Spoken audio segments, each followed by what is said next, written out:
하나님이 세상을 이처럼 사랑하사 독생자를 주셨으니 이는 그를 믿는 자마다 멸망하지 않고 영생을 얻게 하려 하심이라.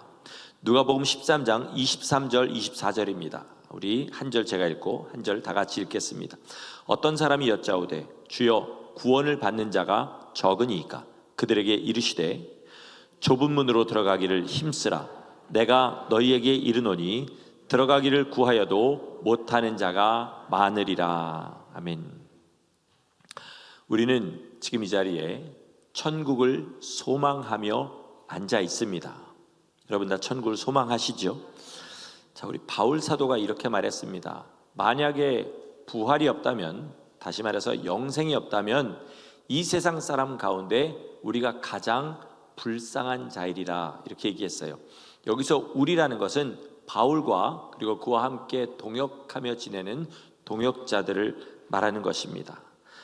무슨 말이냐면 우리는, 바울과 그의 동역자들은 부활에 우리의 전 인생을 걸고 살고 있다, 이 말을 하는 거예요.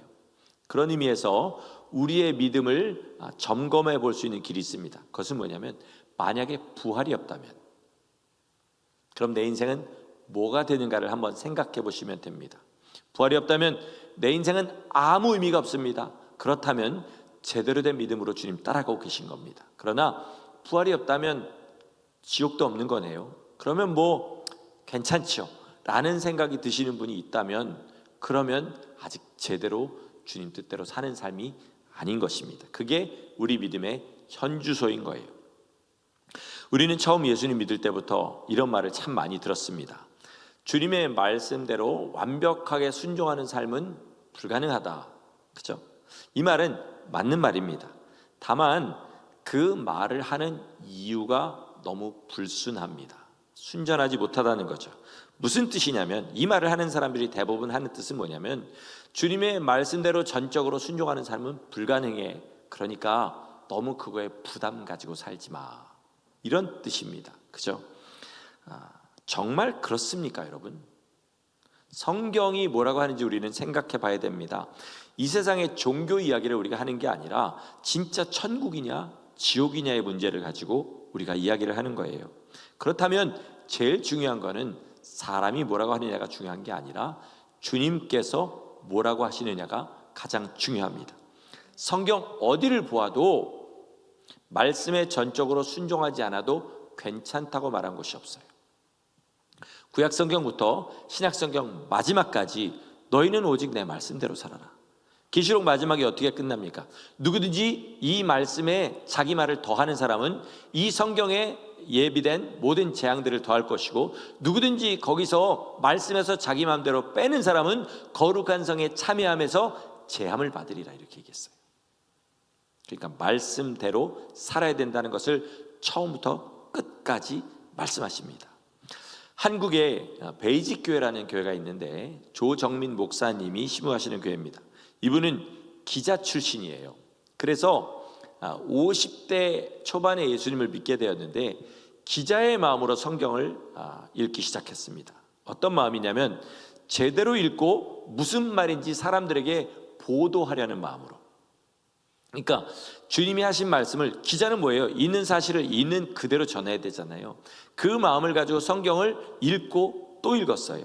그러면서 마지막에 뭐라고 하냐면 처음 이제 예수 믿은 자기의 눈으로 보기에도 성도들이 가짜고 교회가 가짜더라, 예수님은 아무 문제가 없더라, 이렇게 이야기를 했습니다. 그런 의미에서 저는요, 우리가 처음 은혜 받을 때, 처음 예수님을 믿게 되었을 때 어떤 말을 듣는지가 정말로 중요하다고 생각합니다. 예를 들어서 어떤 물건을 사려고 하는데 그 가격이 1,000불이에요.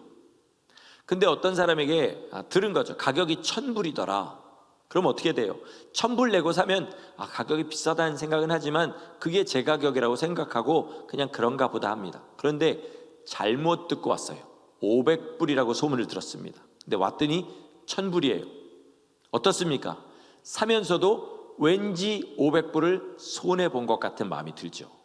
그렇죠? 원래 가격이 1,000불이었는데 무슨 말을 어떻게 들었냐에 따라서 물건을 사는 마음이 전혀 달라집니다. 여러분, 저는 오늘 설교 내내 우리 예수님 믿고 전적으로 주님의 말씀을 따라 살자, 이 말을 처음부터 끝까지 하려고 합니다. 처음에 너무 편한 복음, 그저 예수님만 믿는다고 하고 자기 마음대로 살면 된다고 하는 복음을 들으신 분들은 왠지 손해보는 느낌, 왠지 저 목사가 너무 심한 말을 하는 것 같은 느낌을 받으실 수도 있어요. 그러나 말씀이 뭐라고 얘기하시는지 여러분 잘 생각하시면서 내 마음에 이 말씀을 새기시기를 부탁드립니다. 세상의 모든 선한 것들은, 좋은 것들은요, 두루뭉술하게 이야기하면 반대하는 사람이 없어요. 근데 구체적으로 들어가면 들어갈수록 싫어하고 반대하는 사람들이 생깁니다. 예를 들어서 우리 건강한 식단을 만듭시다, 우리 건강하게 먹읍시다, 그러면 여기 계신 분들 중에 나는 반대입니다, 그런 분 없을 거예요. 그런데 막상 식탁에서 단 거 제하고 짠 거 제하고 매운 거 빼버리고 기름진 거 빼버리고 심심한 풀떼기만 올라와 있다, 그러면 당장 나는 이렇게 먹고는 못 살아, 그냥 내 맘대로 먹고 일찍 죽어도 좋으니까 그냥 맛있는 거 먹을래, 이렇게 하는 사람이 생기게 됩니다. 믿는 사람에게 우리 하나님 뜻대로 살아야 됩니다 이러면 다 아멘합니다. 아멘 안 하시는 분 없어요. 근데 거기서 한 걸음 더 나가서 하나님 말씀대로 살아야 됩니다 이러면 마음에 부담을 가지기 시작해요. 한 걸음 더 나가서 하나님의 계명대로 철저하게 살아야 됩니다 그러면 그건 율법주의입니다 라고 반대하기 시작하는 사람이 생겨요. 근데 여러분, 하나님의 뜻이 뭔지를 가르쳐 주신 것이 말씀이에요. 그리고 모든 말씀은 하라 하지 말라의 계명으로 되어 있습니다. 왜? 그래야 살 길을 찾아가니까. 그러니까 계명을 지키는 것이 하나님 말씀 따라 사는 것이고, 하나님 말씀대로 사는 것이 하나님의 뜻대로 사는 겁니다. 근데 이걸 구체적으로 들어가면 사람들은 싫어한다는 거예요. 제가 없는 이야기를 하는 게 아니라 성경의 이야기를 지금 하고 있습니다. 여러분, 지금 중동에 전쟁이 일어난 곳이 있습니다. 이스라엘 땅이에요. 그 이스라엘 땅에 이스라엘이 사는 것이 우리에게는 너무 당연하게 느껴지지만요, 그 나라가 그 땅을 잃어버린 게 언제냐면 2500년 전이에요. 2500년 동안 나라 잃고 떠돌던 민족이 자기의 정체성을 잃어버리지 않았다는 건 여러분 기적 중에 기적입니다. 마치 우리나라의 경상도 사람들이 신라를 다시 재건하는 것보다 더 엄청난 일이에요. 왜 그럼 주님께서 이 마지막 때 그 일을 이루셨냐? 하나님이 살아계시다는 증거를 역사로 보여주시려고 그렇게 이루셨습니다. 자, 이스라엘이 왜 나라를 잃어버렸습니까? 여러분, 이스라엘이 왜 나라에서 쫓겨났죠? 그 땅에서 왜 쫓겨났습니까? 하나님의 계명을 불순종했기 때문에.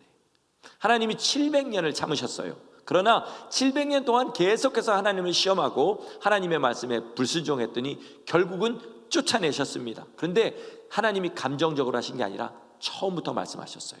계명을 주시면서 너희 계명대로 살아라.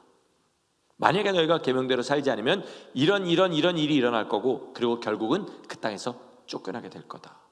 700년 만에 그 일이 이루어졌습니다. 그리고 2500년 만에 그 땅에서 쫓아내실 때 너희는 다시 이 땅으로 돌아오게 될 것이다 라는 약속을 주신 것을 2500년 만에 이루셨어요. 왜 그러셨을까요, 여러분?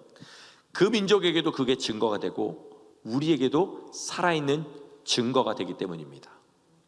많은 불신자들이 기독교를 조롱할 때 뭐라 그러냐면 있지도 않은 거 허구를 믿는 사람들이라고 그래요. 그런데 이스라엘 땅에 가면 그 민족이 아직 그 땅에 살고 있고요. 그리고 예루살렘, 성경에 나오는 예루살렘, 고성 예루살렘이 그대로 있고, 부엘셰바, 베들레헴, 우리가 아는 성경의 모든 땅들이 여전히 그 이름을 가지고 그 자리에 있습니다.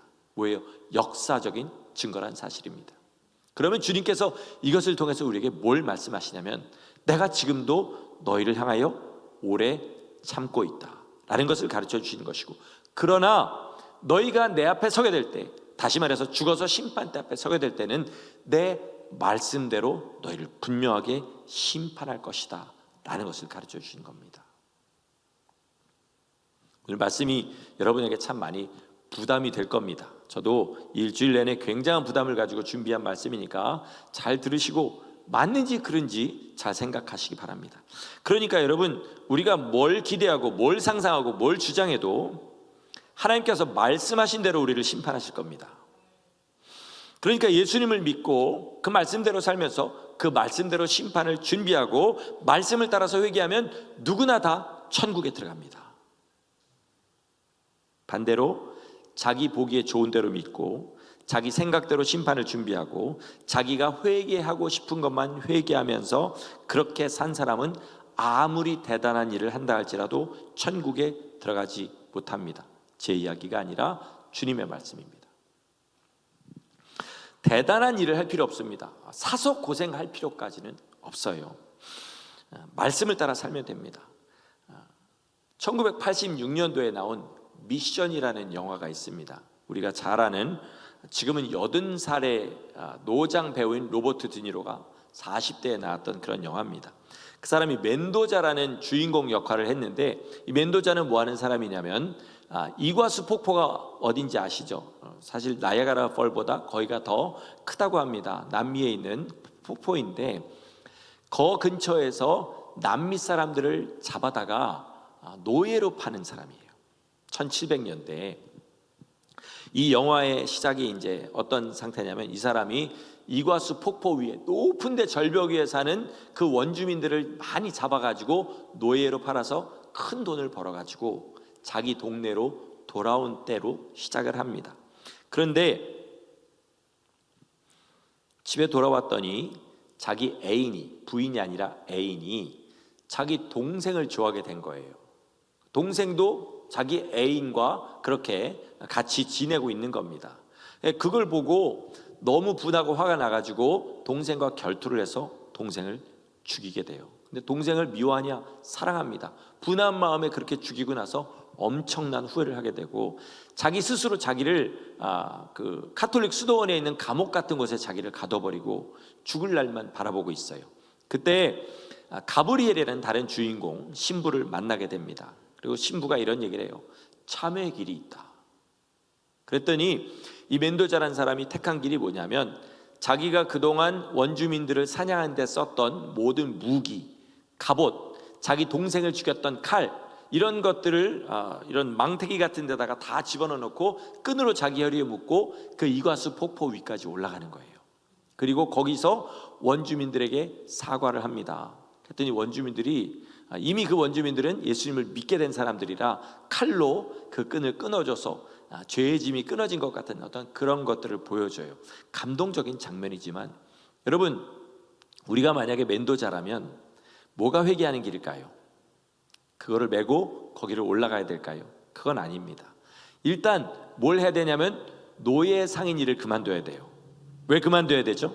하나님께서 사람을 사고 파는 일을 금하셨기 때문에, 하나님의 말씀이 그걸 금하셨기 때문에 그만둬야 됩니다. 그리고 이과수 폭포 위에 있는 원주민들을 찾아가서 사과해야 돼요. 그 사람뿐만 아니라 다른 원주민들도 자기가 그렇게 한 데를 찾아가서 사과해야 됩니다. 왜요? 주님께서 만약에 너희가 내게 제물을 드리려다가 내 형제 중 누구에게든 원망 들을 만한 일이 생각나거든 그에게 가서 사화하고 화해하고 그리고 내게 와서 예물을 드려야 그 예배가 주님 앞에 드려진다라고 말씀하셨기 때문이에요. 그러니까 그렇게 살고 그 다음부터 주님의 말씀대로 온 힘을 다해 살아가면 됩니다. 이러면 구원받은 사람의 삶인 거예요. 천국 가는 길이 쉽지 않습니다. 누가 쉽다고 얘기하는지 모르지만, 왜냐하면 주님이 일부러 어렵게 만들어 놓으신 게 아니라 우리가 너무 멀리 나왔어요. 우리가 너무 악에 물들었습니다. 그리고 그게 너무 당연한 것처럼 그렇게 살아가고 있기 때문에 주님이 일부러 이렇게 만들어 놓으신 게 아니라 우리가 너무 그게 힘드는 거죠. 그렇다고 해서 천국 가는 길이 엄청난 고생의 길도 아닙니다. 다만 어렵다고 해서 타협하는 사람은 들어갈 수가 없어요. 어렵다고 하나님의 계명을 슬쩍 뒤로 놓는 것은요, 우상 숭배와 같습니다. 이스라엘이 왜 망했죠? 불순종해서 망했습니다. 우상 숭배해서 망했어요. 그런데 여러분, 한 가지 놀라운 사실이 있는데, 이스라엘은 700년 역사 동안 단 한 번도 우상만 섬긴 적이 없었어요. 이스라엘은 계속해서 하나님을 섬겼습니다. 그러면서 우상도 섬겼어요. 이게 무슨 말인지 여러분 잘 생각해 보세요.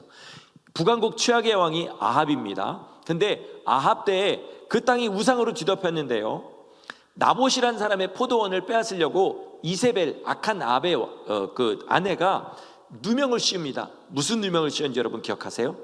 이 사람이 여호와를 저주하는 말을 들었다, 이 누명을 씌웠어요. 그랬더니 사람들이 이 사람을 돌로 쳐서 죽입니다. 무슨 말이에요? 그 우상으로 만연한 그 나라에도 여전히 여호와의 법도 같이 있었다는 이야기예요. 그러니까 하나님도 섬기고 우상도 섬겼다는 겁니다. 자, 자기들 나름대로는 여전히 하나님을 섬겼어요. 그러나 성경은 그들을 뭐라 그래요? 하나님을 섬기는 자라고 합니까? 아니요, 우상 숭배자라고 합니다. 왜 그렇습니까? 하나님을 찾는 게 편할 때는 하나님을 찾았고요, 우상을 찾는 것이 편할 때는 우상을 찾았어요.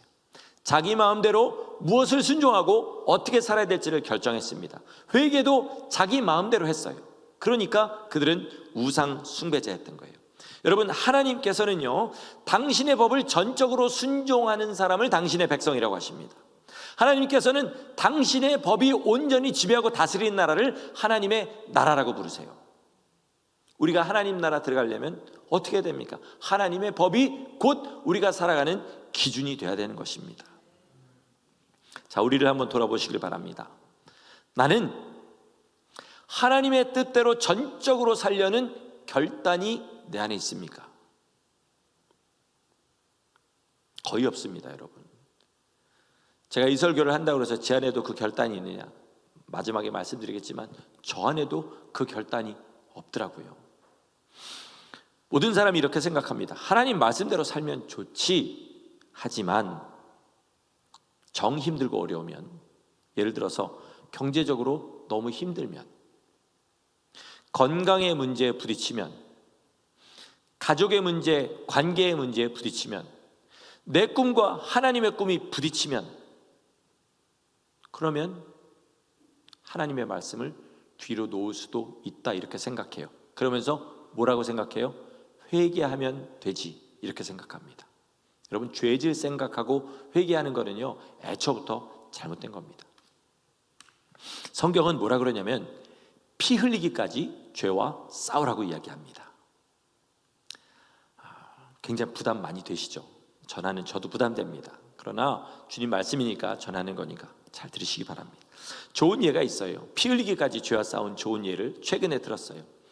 제가 아는 교회 목사님, 그 성도 하나가 자기 남편이 마음에 안 들면 독설을 하는, 그러니까 막 잔소리를 하는데 저주에 가까운 그런 잔소리를 하고 막 신경질을 버럭버럭 내고 이러는 성도님이 있다고 합니다.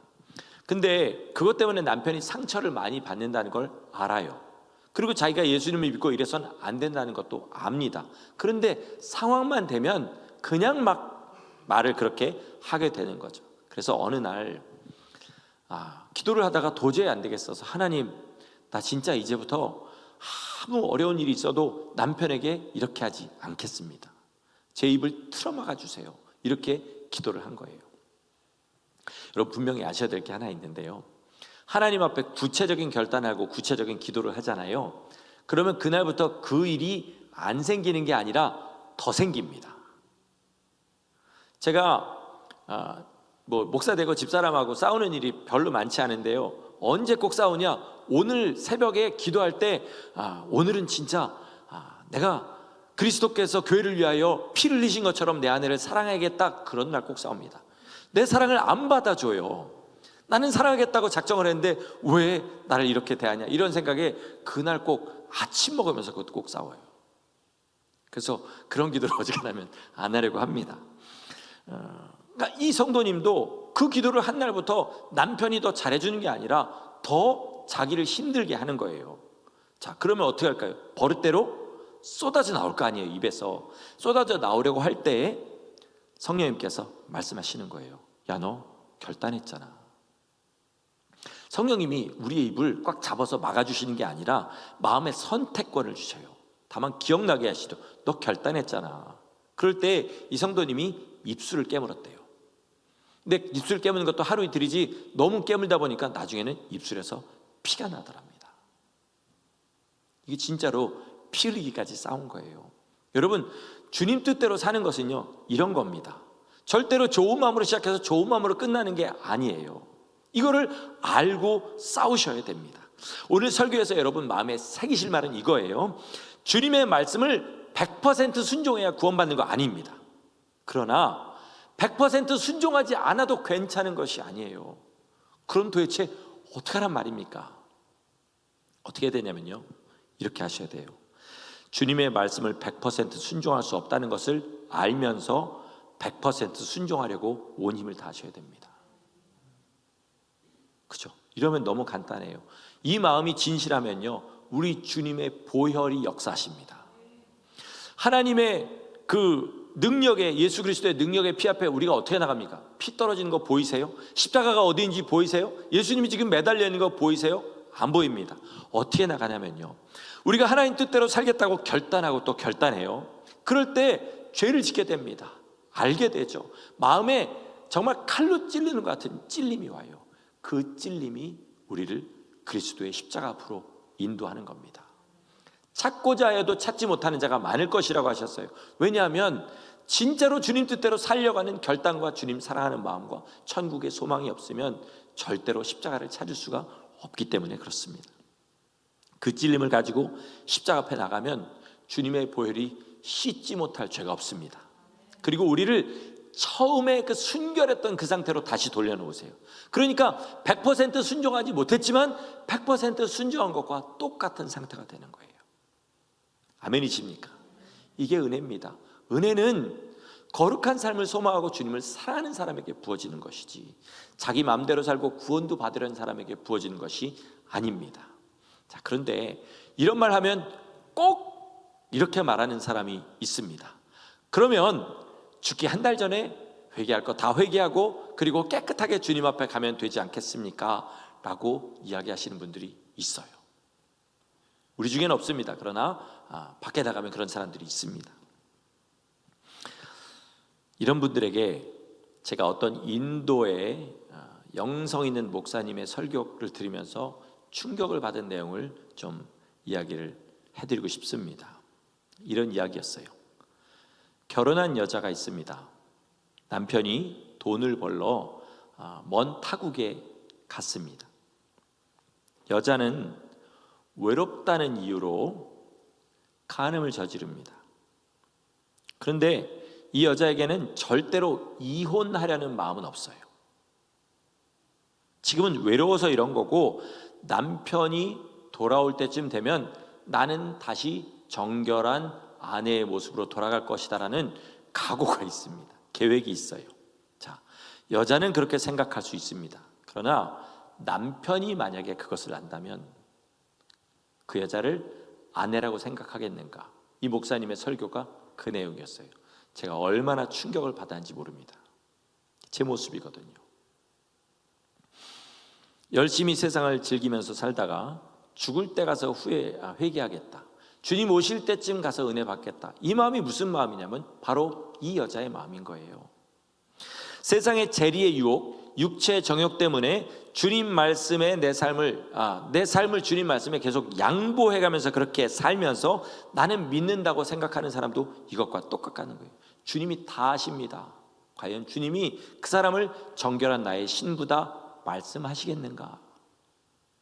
이걸 생각하라는 겁니다. 여러분, 진짜 아내면요, 우리가 주님의 진짜 거룩한 신부면 주님 오실 때까지 힘들고 어려워도 참고 견뎌야 됩니다. 견디는 게 뭐냐? 주님의 말씀대로 사는 거예요. 아무리 어려워도. 뭔가 신비한 경험 없어도 괜찮습니다. 치유의 권능, 예언의 능력 없어도 괜찮아요. 방언 못하셔도 괜찮습니다. 선교사가 될 필요 없고 목사가 될 필요 없습니다. 다음 주에 설교하시는 구재영 목사님처럼 노숙자 사역에 자기 삶을 바치지 않아도 괜찮아요. 그러나 성도는 주님의 계명대로 사는데 자기의 인생을 걸어야 됩니다. 이게 성도입니다. 오늘 본문은 요한복음과 누가복음의 말씀에서 가져왔습니다. 그런데 두 말씀이 서로 부딪히는 것 같아요. 그죠? 3장 16절은 누구든지 예수를 믿으면 멸망하지 않고 영생을 얻는다고 하시는데, 누가복음의 말씀은 구하여도 얻지 못하는 자가 많을 것이라고 말씀해요. 성경을 읽으실 때 여러분 반드시 큰 전제로 하나 가지고 계셔야 될 게 있는데, 두 말이 부딪히는 것 같아도요, 하나님의 말씀은 절대로 틀리는 것이 없다는 것을 믿으셔야 돼요. 지금 나의 부족한 지혜, 나의 부족한 이런 사고 능력으로 이해가 안 가는 것 뿐이지, 두 말씀이 부딪힌다고 해서 부딪히는 게 아닙니다. 자, 이 말씀이 어디에서 문제가 생긴지 한번 보겠습니다. 두 말씀이 서로 모순이 되지 않는다면 이유는 딱 하나예요. 누구든지 예수를 믿으면에서 믿으면이 잘못된 거예요. 믿음이 잘못 믿기 때문에 찾지 못한다는 것입니다. 여러분, 믿는 게 뭐죠? 여지껏 제가 지금 계속 말씀드렸습니다. 하나님의 말씀을 순종하기 위해 자기 인생을 거는 게 믿는 겁니다. 처음에 제가 말씀드렸던 그 베이직 교회 조정민 목사님은 MBC 기자로 시작했어요. 그러다가 이제 뉴스데스크 앵커도 하시고, 그 다음에 예수님을 만날 쯤에는 뭐였냐면 IMBC라는 MBC의 자회사의 대표이사, 사장이었습니다. 부인이 온누리교회 열성신자였는데 자기는 무신론자였습니다. 근데 아내가 너무 심한 것 같아 보이는 거예요. 교회 가서 살고 이 교회가 아무리 봐도 좀 이단 사이비 집단 같은 생각이 들어가더래요. 그래서 그걸 파헤치려고 기자의 마음으로 교회를 갔다가 거기서 예수님을 덜컥 만나게 된 분이에요. 이분이 원래 방송국에서 사장까지 하던 분이니까 그래서 그런지 공중파 방송이라고 그러잖아요. MBC의 아침 토크쇼의 게스트로 목사가 된 다음에 나가서 거기서 우리 지금 기독교 방송에서 하는 것 같은 그런 토크를 다 한 게 지금도 유튜브에 있습니다. 이렇게 얘기를 해요. 처음 믿고 성경을 열심히 파고 나니까 이런 생각이 들더래요. 예수님은 진짜인데 성도들은 가짜다. 예수님은 진짜인데 교회는 가짜다. 결정적으로 우리 아내는 모태신앙에 교회 가서 사는데 성경을 읽고 보니까 예수님을 모른다는 결론이 들더래요. 근데 자기가 이제 예수님 막 믿었는데 평생 교회 다니는 아내한테 당신 예수님 모르는 것 같아 그러면 콧방귀나 끼겠냐는 거죠. 그래서 선택한 게 뭐냐, 모든 걸 다 버리고 신학교를 가기로 한 거예요. 아내가 예수님을 모른다는 것을 증명해 주려고요. 아이들은 아직 다 대학에 들어가지 않은 때였습니다. 돈이 제일 많이 필요한 때죠. 그리고 IMBC라는 회사가 이제 막 상장을 하려고, 주식을 이제 만들려고 하는 때이기 때문에 사장 자리에 한 1년만 더 있으면 스톡을 그 주식을 엄청 받고 그거를 팔면 꽤 많은 돈을, 큰 목돈을 얻을 수 있는 그때였대요. 근데 그걸 다 버리고 신학교를 갔답니다. 그랬더니 자기 아내가 예수님 모르는 본색을 드러내더래요. 예수님 믿는 건 좋지만 내가 딱 원하는 만큼만 믿어야지 이렇게 심해지는 건 싫다, 이런 그런 반응을 보이는 거죠. 왜 다 버리고 이걸 버리고 이렇게까지 해야 되냐라고 하더라는 거죠. 그러면서 목사님이 뭐라 그러냐면, 방송에서 하는 얘기예요. 어려운 일은 남편이 다 해결해주고 자기는 교회 가서 취미생활 하려고 그런다는 거죠. 무슨 말인지 이해하시죠? 먹고 사는 건 남편이 해결해줘요. 그리고 자기는 교회 가서 종교적인 만족만 얻는다는 것입니다. 여러분, 우리가 하나님 말씀대로 살려면요, 반드시 위기가 옵니다. 경제적인 위기가 와요. 주님 말씀 하나 지키려고 분명히 망하는 길인데 그걸 택하고 꾸준히 그냥 그 길을 걸어가는 사람이 있습니다. 하나님께서 보고 계십니다. 그거면 되는 거 아니겠습니까? 여러분, 내가 하나님 때문에 경제적인 어려움을 당해요. 그럼 하나님이 꼭 경제적으로 안 갚아주셔도요, 하나님이 기억하셔요. 그럼 되는 거 아니겠습니까? 내가 하나님 뜻대로 살려고 지불한 모든 대가를 우리 하나님께서 하늘에 다 입히고 계십니다. 그거면 만족한 사람이 성도인 줄 믿습니다. 말씀대로 여러분 100% 살겠다고 지금 한번 결단해 보세요. 완전히 맹세라는 얘기 아니라 한번 그냥 가짜로 한번 결단해 보세요. 그러면 마음속에 걱정되시는 일들이 있죠. 그게 바로 말씀대로 살려고 하면 우리 삶에 닥치는 위기의 아주 기초적인 것들이에요. 진짜 그렇게 살려고 하면요, 그거보다 더 어려운 일들이 생깁니다. 그런데 여러분, 이걸 아셔야 돼요. 천국은 등수로 들어가는 곳이 아니라 점수로 들어가는 곳입니다. 제가 대학 들어갈 때 입시 제도는 뭐였냐면 학력고사를 보고 그걸 가지고 원서를 집어넣으면 거기에 원서 넣은 사람의 등수대로 정원을 해갖고 뽑는 거예요. 그래서 전교 꼴등하는 사람도 서울대를 들어갈 수 있는 길이 있었어요. 뭐냐면 미달 학과를 찾아서 원서만 집어넣어서 미달이 되면 들어가는 거예요. 실제로 84년도가 5년도에 학력고사 점수가 340점 만점인데 200점밖에 안 되는 사람이 서울대학을 들어가는 일이 있었습니다. 미달 학과에 집어넣어가지고요. 그런데 운전면허 시험은요, 누구나 공부하면 합격할 수 있는 건데요, 반드시 60점을 맞아야 됩니다. 시골의 어떤 여성분이, 대한민국의 기록인데, 간신히 한글만 띄었는데 자동차를 운전하고 싶어서 시험을 봤는데 몇 년을 봤냐면 만으로 5년을 시험을 봤고요. 몇 번을 봤냐면, 여러분 놀라는 신용이라 좀 해주시기 바랍니다. 950번을 봤어요.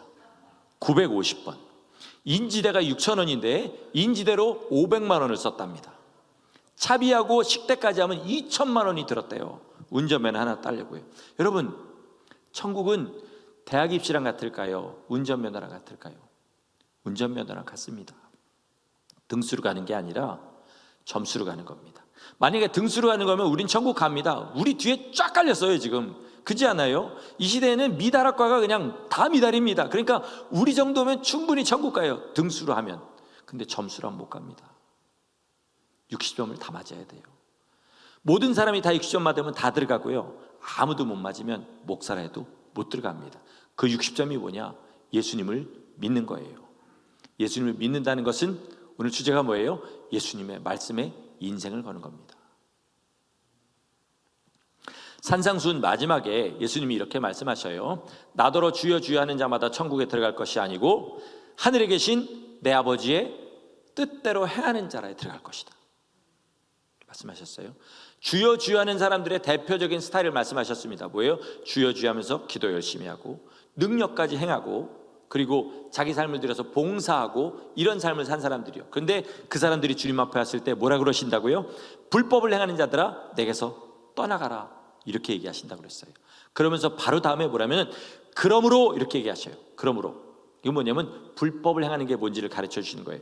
나의 이 말을 듣고 행하는 자는 반석 위에 집을 짓는 것 같을 것이고 나의 이 말을 듣고 행하지 않는 자는 모래 위에 집을 짓는 사람 같아서 그 사람이 불법을 행하는 사람이라는 거죠. 그러면 나의 이 말이 뭡니까 여러분? 5장에서 7장까지 말씀하신 산상수훈의 모든 말씀, 이 시대 그리스도인들은 절대로 그렇게 살 수 없다라고 못 박아놓은 그 말씀이 바로 나의 이 말인 거예요. 주님께서 이렇게 말씀하셨어요. 나의 이 말을 듣고 행하는 자는 이라고 하셨어요.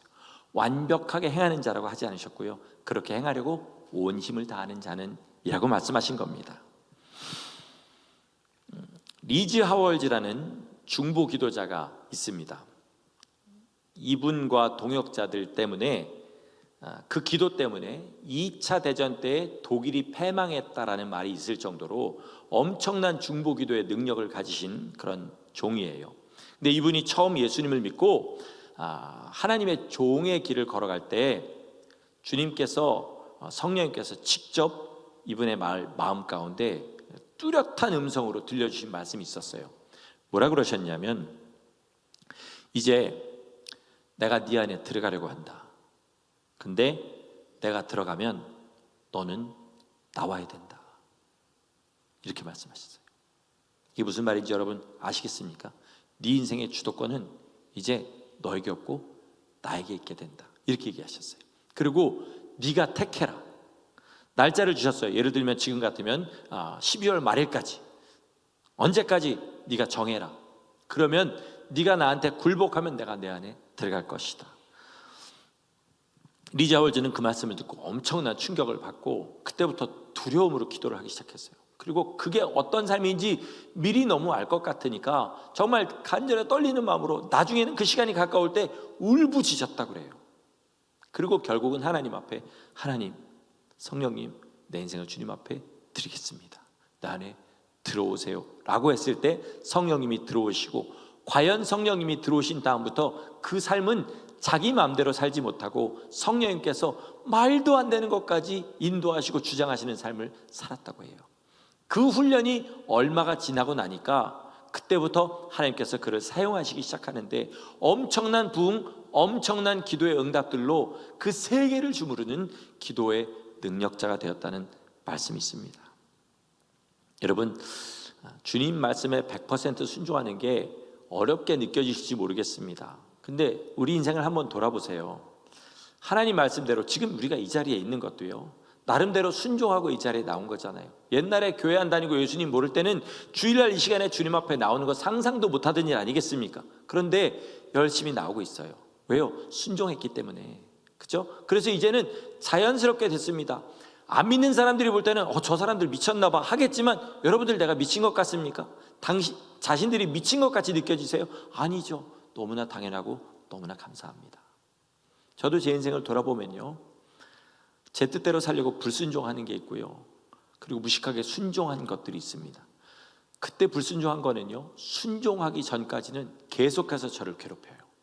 순종하기 전까지는. 근데 무식하게 순종한 것들이 있습니다. 예를 들면 경제적인 거예요. 몇 번 간증했지만 교회를 섬기려다 보니까 결국은 전공을 포기하게 됐어요. 와가지고 3년 동안 학위까지 따고 돈도 많이 내갖고 한 그 전공을 포기하게 됐습니다. 설상가상으로 저희 집사람이 하던 일을 못하게 됐어요. 한 10개월 정도 둘 다 이제 제대로 벌 수가 없으니까 경제적으로 큰 어려움이 왔습니다. 렌트도 못 내고 어려운 기간들이 있었어요. 근데 그 기간을 타협하지 않고 이를 악물고 순종했습니다. 그랬더니 한 10개월 정도 지나고 나니까 주님께서 채워주시기 시작하는데, 그 전에 도저히 생각하지 못했던 방법으로 그렇게 해서 채워주시는 거예요. 그리고 그것을 지금까지 25년이 넘도록 계속해서 주님께서 하고 계시는 겁니다. 그리고 가장 큰 건 뭐냐면요, 돈이 없이도 걱정하지 않는 비결을 배우게 됐어요. 물질에 눌리지 않고 물질이 내 삶에 사는 이유가 되지 않는 그런 방법을 배우게 됐다는 것입니다. 이게 무슨 말인지 여러분 이해하신다고 생각하지요. 그런데요, 위기를 무릅쓰고 말씀 하나하나 순종해 본 사람만 이해할 수 있습니다. 예를 들어서 우리 다음 주에 구재용 목사님이 오셔서 설교하실 텐데요, 노숙자들을 섬기는 그걸 위해서 삶을 그렇게까지 바쳐가면서 또 자기 얼굴을 전치 12주로 완전히 부셔놓은 그 사람을 용서하는 그건요, 진짜 용서해 본 사람만 이해할 수 있습니다. 그리고 자기 삶을 들여서 남을 섬겨본 사람만 이해할 수 있는 겁니다. 그러니까 순종해 본 만큼만 자기 것이라는 이야기입니다. 우리가 순종하려고 애쓴 것은요, 지금 돼요. 그죠? 저절로 됩니다. 안 해본 것은 아무리 하려고 해도 안 됩니다. 그래서 훈련하셔야 되는 겁니다. 말씀 마치겠습니다. 믿음으로 순종하면 하나님의 영광을 보게 됩니다. 하나님이 약속하신 모든 좋은 게 우리가 순종할 때 우리 삶 가운데 이루어져요. 설마 그렇게 사는데 기쁠까? 기뻐집니다. 설마 그렇게 사는데 소망이 있을까? 소망이 생깁니다. 왜? 주님이 그렇게 말씀하셨기 때문에, 주님께서 그것을 말씀을 통해 여지껏 증명하셨기 때문에 그렇습니다. 여러분, 아까 이야기한 인도 목사님 이야기, 그리고 이지화주 목사님 이야기요, 여지껏 저를 얼마나 괴롭힌 이야기인지 모릅니다. 생각하기도 두려웠어요. 근데 최근에 주님께서 제 마음에 계속해서 찌르시는 거예요. 너 결단해. 다 버려. 진짜 버려. 그리고 날 따라와. 주님 계속해서 말씀해. 네가 안 하니까 교인들도 안 하는 거야. 죄송해요 여러분, 저를 믿고 계신 분도 있을 텐데 제가 이렇습니다. 주님께서 계속 그렇게 말씀하시는데 이제는 굴복하지 않으면 안 되겠구나는 생각이 있어요. 근데 아직 그 삶이 어떤 삶인지 대충 알다 보니까 100% 다 주님 뜻대로 살겠습니다. 그 결단이 안 됩니다. 죄송해요, 너무 부끄럽지만 여러분한테 거짓말 할 수는 없잖아요. 그게 안 돼요. 여러분도 지금 듣고 쉽게 아멘 안 되세요. 이게 쉽게 아멘이 되면 거짓말입니다. 그렇지 않아요. 살아온 삶이 있기 때문에 쉽게 안 됩니다. 그러나 여러분 진짜 이거 하셔야 됩니다.